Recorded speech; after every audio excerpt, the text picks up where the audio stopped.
Ich habe heute ein Gemälde für euch, was perfekt zum Herbstanfang passt. Es ist zwar noch nicht ganz Herbst, aber bald.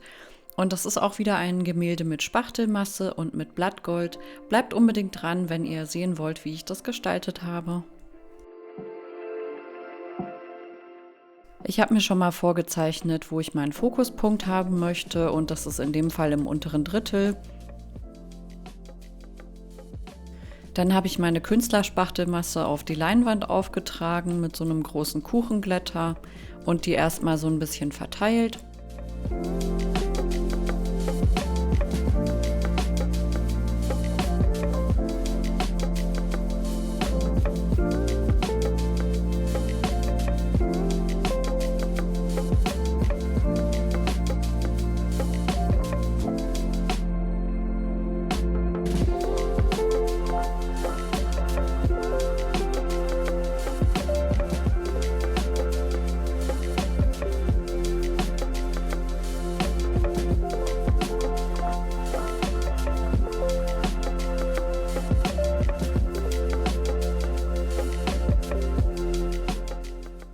Falls ihr schon länger meine Videos kennt, dann kennt ihr natürlich auch diese Art von Gemälden, die ich ja immer mal wieder gestalte. In dem Fall ist es einfach in einer vertikalen Form und nicht in einer horizontalen. Und es ist auf jeden Fall auch so ein schöner Goldton noch mit drin. Also immer mal wieder eine kleine Variation und ich liebe es einfach, das zu malen.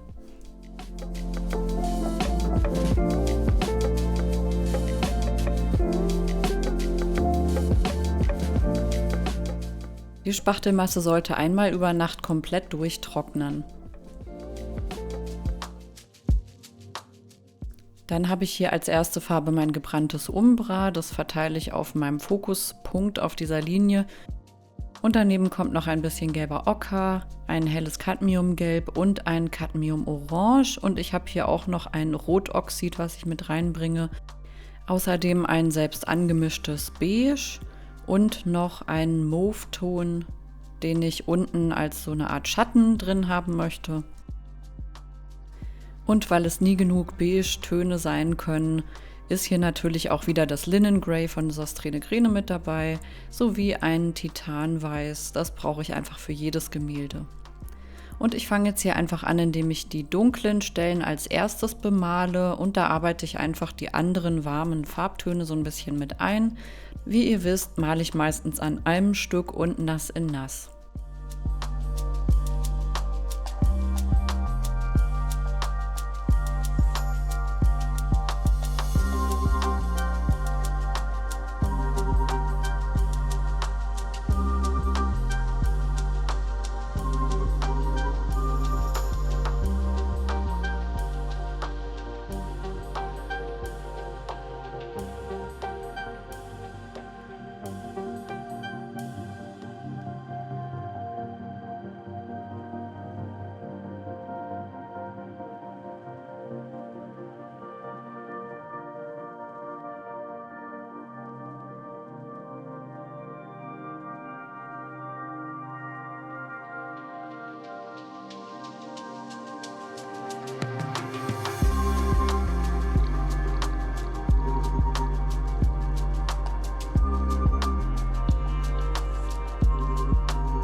Es ist auf jeden Fall sinnvoll, wenn man den unteren und oberen Bereich so ein bisschen aufteilt, damit man nicht alles an einem Stück malt, weil sonst kann es passieren, dass die Farben schon ein bisschen eintrocknen und dann lassen sie sich natürlich weniger ineinander verweben. Und das ist ja genau das, was ich möchte. Ich möchte ja so einen sanften Look auch haben und deswegen bearbeite ich hier nochmal den oberen Teil separat. Meine Idee war dabei auf jeden Fall, dass es oben ein bisschen heller sein sollte, weil das so ein bisschen den Himmel repräsentiert und das untere ist wie so eine Art Schatten auf einem See oder was auch immer man sich darunter vorstellen möchte. Deswegen ist der obere Bereich immer etwas heller. Ich finde, das sieht einfach schöner aus.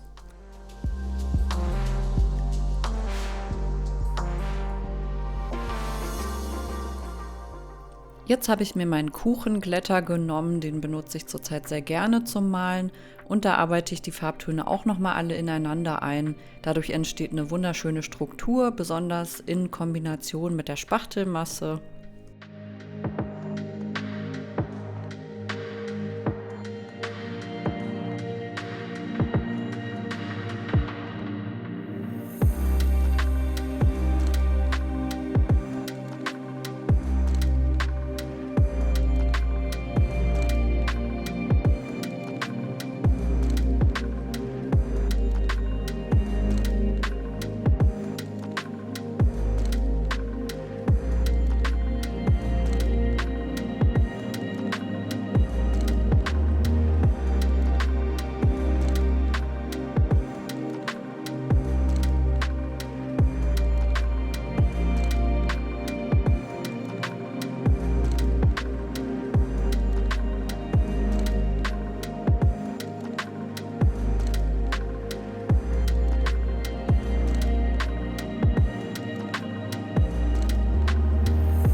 Der obere Bereich soll nicht einfach nur eine glatte Farbfläche sein, sondern ich möchte da verschiedene Farbtöne mit drin haben.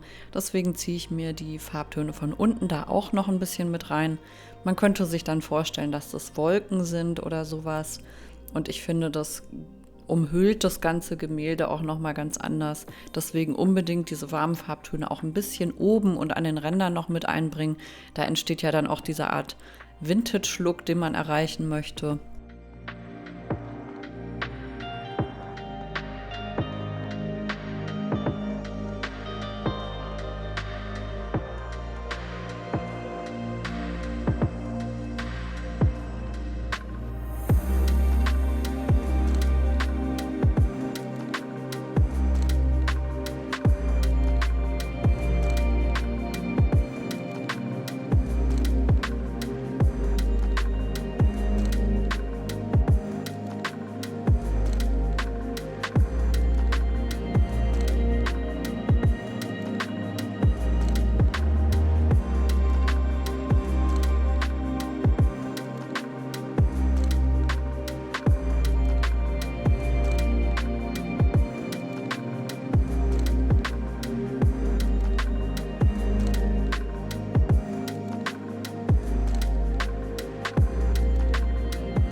Das Gemälde muss jetzt einmal komplett durchtrocknen, bevor ich dann mit dem Blattmetall anfangen kann. Dann habe ich hier meine Anlegemilch, die funktioniert als Kleber für das Blattmetall. Dann habe ich natürlich einen Pinsel zum Auftragen und noch mein Malmesser, womit ich das auch noch ein bisschen verteilen kann. Schaut auch sehr gerne mal in meinen Amazon-Store, da findet ihr auch ganz viele Alternativen und überhaupt Materialien, die ich hier so verwende und auch Empfehlungen von mir. Also falls ihr noch nie irgendwo dieses Blattmetall und eine Anlegemilch oder sowas gesehen habt, dann schaut da einfach mal gerne rein. Der Link ist in der Infobox. Damit unterstützt ihr auf jeden Fall auch meinen Kanal hier bei YouTube. Wenn ihr darüber etwas kauft, bekomme ich eine kleine Provision und ihr habt dadurch aber keine zusätzlichen Kosten. Also ihr könnt das einfach ganz normal darüber kaufen und ich habe dann halt auch was davon. Das ist wie so eine kleine Art Unterstützung. Ansonsten könnt ihr mir natürlich auch gerne eine Spende per PayPal zukommen lassen. Der Link ist ebenso in der Infobox. Aber jetzt weiter im Video. Die Anlegemilch muss jetzt ungefähr 25 Minuten antrocknen. Ich passe das immer ein bisschen an. Manchmal ist es kürzer, manchmal länger. Ich tippe da dann erstmal immer mit dem Finger drauf, um zu testen, ob die Klebekraft erreicht ist. Es darf auf jeden Fall nicht zu flüssig sein.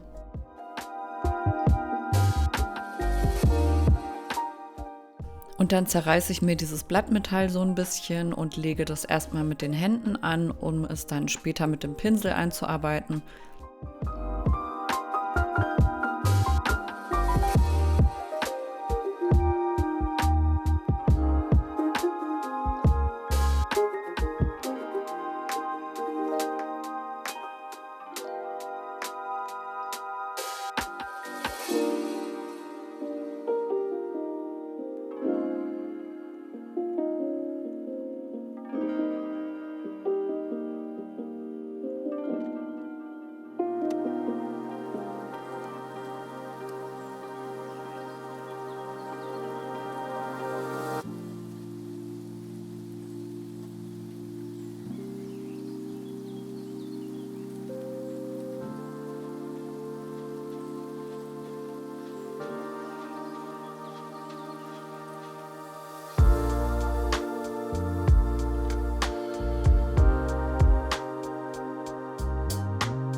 Mit dem Pinsel kann ich auch außerdem noch mal ein bisschen diese losen Partikel wegbürsten und die sauge ich dann am Ende auch wie immer mit dem Staubsauger weg.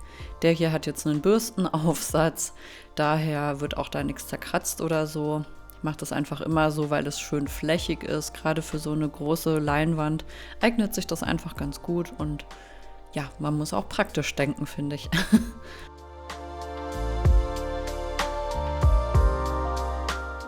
Ich bemale natürlich auch wie immer die Seiten von meinen Gemälden und um die Seiten herum male ich dann dasselbe Muster, was auch oben drauf ist, damit das einfach komplett ein runder Look ist. Das hier ist übrigens auch eine tiefe Leinwand, die hat eine Tiefe von 4 Zentimetern und da würde es auch sehr auffallen, wenn man die Seiten nicht bemalt. Aber wie gesagt, ich mache das sowieso immer.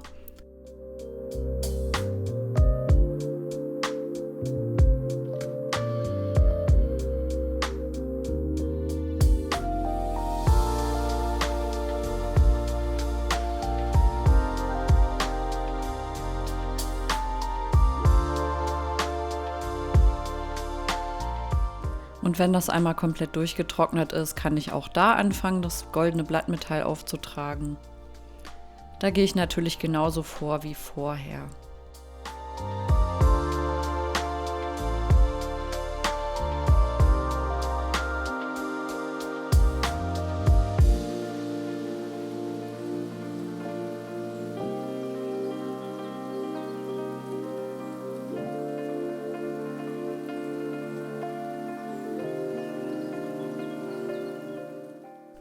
Und voilà, fertig ist das herbstliche goldene Gemälde. Ich habe es Golden Honey genannt. Ich finde, das passt auch total gut jetzt so zum Herbstanfang. Und es sieht einfach aus wie so eine honigartige Fantasielandschaft, vielleicht mit einem See und einem Himmel oben. Und mit herbstlichem Laub, was sich dann auf der Seeoberfläche absetzt oder sowas. Ja, und das Gold ist natürlich sowieso immer ein Traum. Ich hoffe, es hat euch Spaß gemacht, mir dabei zuzuschauen, wie ich das gestaltet habe und ihr konntet die eine oder andere Idee mitnehmen. Ich wünsche euch auf jeden Fall einen wunderschönen Tag und sage wieder Ciao und bis zum nächsten Mal.